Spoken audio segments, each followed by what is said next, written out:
नमस्ते। आज हम जो कहानी सुनाने वाले हैं वो कोई फिक्शन नहीं है। ये एक सच्ची घटना है जिसे हमारे ही एक सब्सक्राइबर साहिल ने हमारे साथ शेयर किया है। और यकीन मानिए, ये एक ऐसा किस्सा है जो दिल दहला देता है। साहिल बताते हैं कि बचपन में लोरी सुनना उन्हें बहुत अच्छा लगता था, एक सुकून मिलता था। लेकिन आज वही लोरी उनके लिए सबसे खौफनाक सपने की वजह बन चुकी है। सोचिए, ऐसा क्या हुआ होगा कि एक मासूम सी लोरी डर का दूसरा नाम बन गई। चलिए जानते हैं। तो ये कहानी है 4 दोस्तों की, साहिल, चिराग, अरुण और समय। ये चारों मनाली घूमने का प्लान बनाते हैं। देखिए, प्लान सिर्फ घूमने का नहीं था। असल में कुछ महीने पहले समय के छोटे भाई की एक एक्सीडेंट में मौत हो गई थी और वो इस सदमे से उभर नहीं पा रहा था। तो दोस्तों ने सोचा कि शायद जगह बदलने से उसका मन बहल जाएगा। मनाली में उनका तीसरा दिन था। सबने तय किया कि चलो आज रोहतांग पास चलते हैं। जैसे ही वो होटल से निकल रहे थे, रिसेप्शन पर बैठे आदमी ने उन्हें टोका।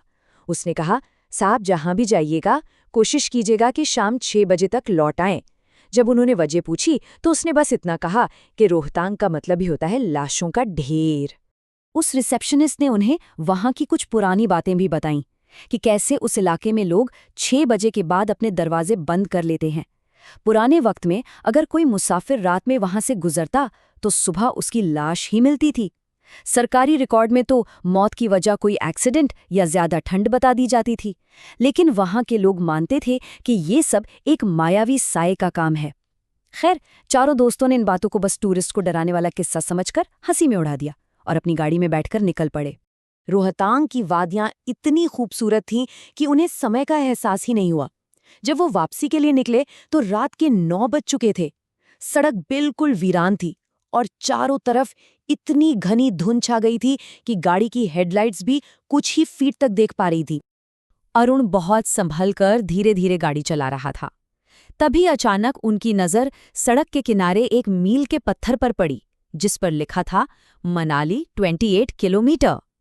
साहिल ने देखा कि उस पत्थर के ऊपर कोई बैठा हुआ था, कड़ाके की ठंड में सिर्फ एक पतली सी सफेद धोती पहने हुए। करीब 20-25 मिनट तक वो उसी धुंध में आगे बढ़ते रहे और फिर जो हुआ उससे उनके होश उड़ गए। सामने, बिल्कुल सामने, वही पत्थर था जिस पर फिर से लिखा था मनाली 28 किलोमीटर्स। उन्हें लगा हो न हो इस धुंध के चक्कर में वो रास्ता भटक गए हैं और घूमकर वापस उसी जगह आ गए हैं। गाड़ी के अंदर अब डर का माहौल बनने लगा था। चिराग बोला, मैंने भी वो पत्थर देखा, पर उस पे तो एक छोटी सी बच्ची बैठी थी। इतने में जो अरुण गाड़ी चला रहा था वो बोला, तुम लोग पागल हो गए हो क्या? मुझे तो वहां एक काला घोड़ा खड़ा दिखाई दिया था। ये बात बहुत ही अजीब थी। एक ही पत्थर, एक ही वक्त, पर 3 दोस्तों को 3 अलग अलग चीजें नजर आईं। जब तीनों ने चौथे दोस्त समय की तरफ देखा तो वो बस चुपचाप बैठा हुआ था और उसके चेहरे पर एक बहुत ही अजीब सी मुस्कान थी। फिर वो अचानक से बुदबुदाने लगा, किसी को मदद चाहिए? अगर कोई मदद मांगेगा तो हम रुकेंगे ना। उसकी इस हरकत ने बाकी तीनों को और भी ज्यादा डरा दिया। अभी तो खौफ की बस शुरुआत हुई थी।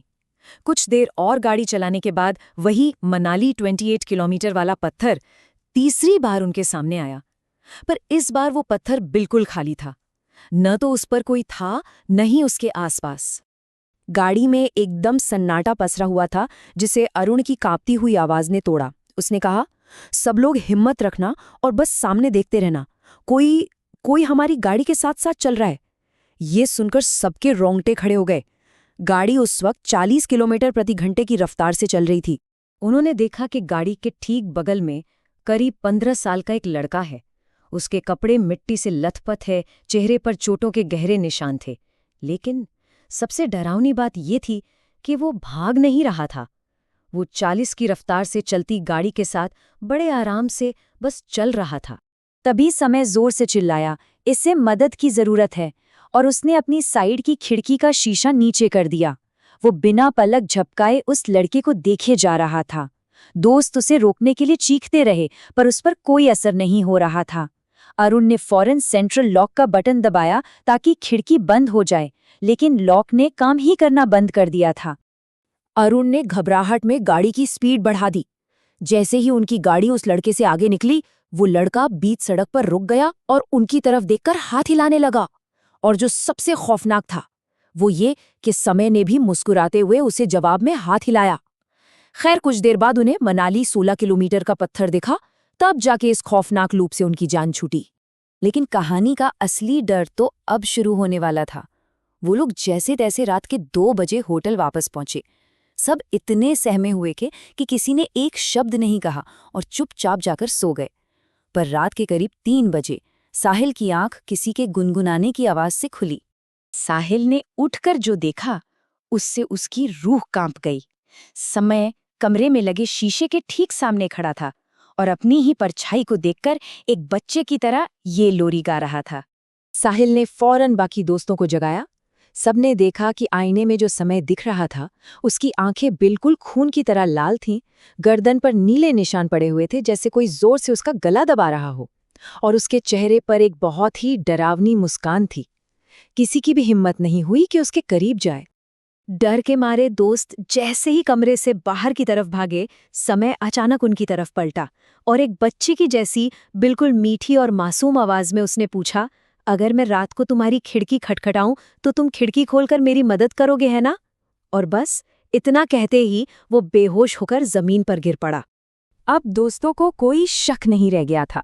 समय पर किसी बुरी आत्मा का साया था। उन्हें होटल के रिसेप्शनिस्ट की चेतावनी याद आई। अगली सुबह होते ही वो बेहोश समय को लेकर पास के एक स्थानीय पंडित जी के पास पहुंचे। पंडित जी ने समय को देखते ही सब कुछ बता दिया। उन्होंने कहा कि इसके किसी बहुत करीबी की हाल ही में मौत हुई है और उसी का रूप लेकर एक बुरी आत्मा ने इसे अपने काबू में कर लिया है। क्योंकि जब इंसान दुख में होता है तो उसका मन बहुत कमजोर हो जाता है और बुरी शक्तियां आसानी से उस पर हावी हो जाती हैं। पंडित जी ने उस साये को भगाने के लिए एक प्रक्रिया शुरू की। पहले नजर उतारी गई, फिर कुछ मंत्रों के साथ झाड़-फूक की गई और आखिर में एक पूजा की गई। पूजा खत्म होते ही समय को जोर-जोर से उल्टियां होने लगीं और उन उल्टियों में एक अजीब सा गाढ़ा काले रंग का लिक्विड निकला। बस उसके बाद समय पूरी तरह होश में आ गया। वो बिल्कुल नॉर्मल था और उसे पिछली रात की कोई भी बात याद नहीं थी। चलिए, समय तो उस बुरी आत्मा के चंगुल से आजाद हो गया, लेकिन वो रात, वो धुंध, वो लड़का और वो लोरी, इस पूरी घटना ने साहिल के दिमाग पर एक ऐसा गहरा जख्म छोड़ा जो शायद कभी नहीं भरेगा। तो हुआ ये कि वो आत्मा समय के शरीर से तो निकल गई, पर वो लोरी साहिल के जहन से कभी नहीं निकल पाई। और ये कहानी हमें यही सोचने पर मजबूर करती है कि कभी-कभी असली खौफ बाहर नहीं बल्कि हमारी यादों में जिंदा रहता है, और शायद हमेशा रहता है।